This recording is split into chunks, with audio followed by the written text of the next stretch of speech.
Alrighty guys, I am IndieBin, and welcome to another exciting episode of, you guessed it. That's right, you guessed it once more. It is Kerbal Aerospace Program.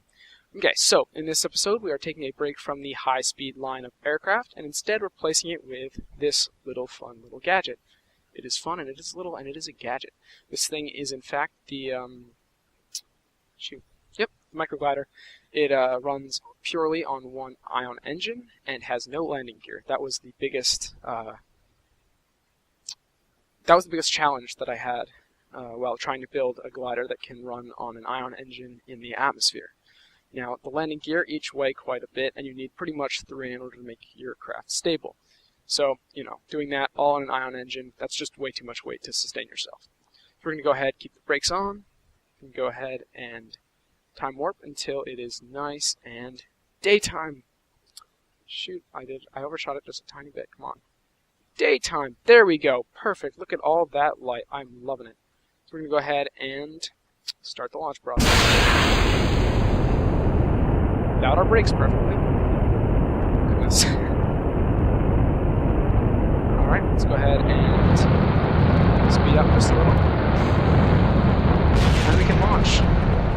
Now, as you can see, we have just let go of our launch stage. Now we are flying around with just this little probe.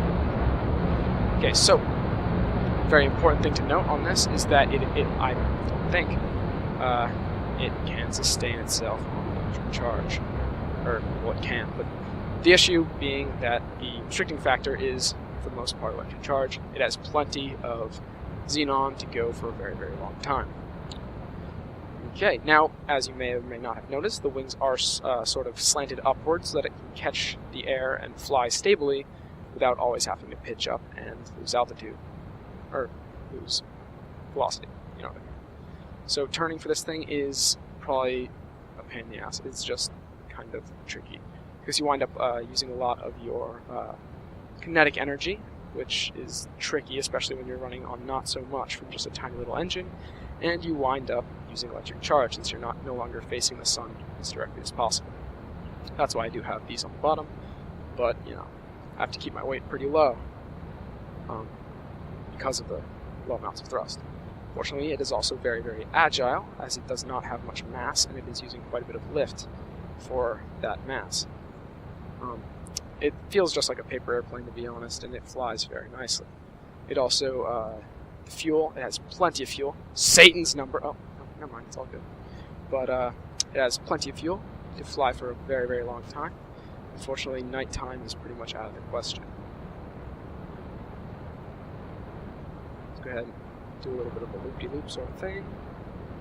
Fly down low in my little bitty glider. Take a look at our nav bar so that we won't crash this thing until the end of the episode. And yeah, that's basically this thingamajig. If you guys want to build your own sort of Glider type design, or more of a UAV, I guess, that can run under its own power for a very, very long time, then yeah, my biggest recommendation for you is lose the landing gear. Those things are just bad news when you're dealing with something with such low amounts of thrust, especially the small stuff like this. But yeah, so we're going to go ahead and sort of wind down the episode by trying to, buzz that water tower. And fly low. Fly low. Fly low, low, low, low, low. Buzz our launching stage, which somehow will stop. Ah, shoot. Whatever. You know what that means? It means it's the end of the episode. I've been IndieBin. Don't forget to leave a like, maybe even subscribe.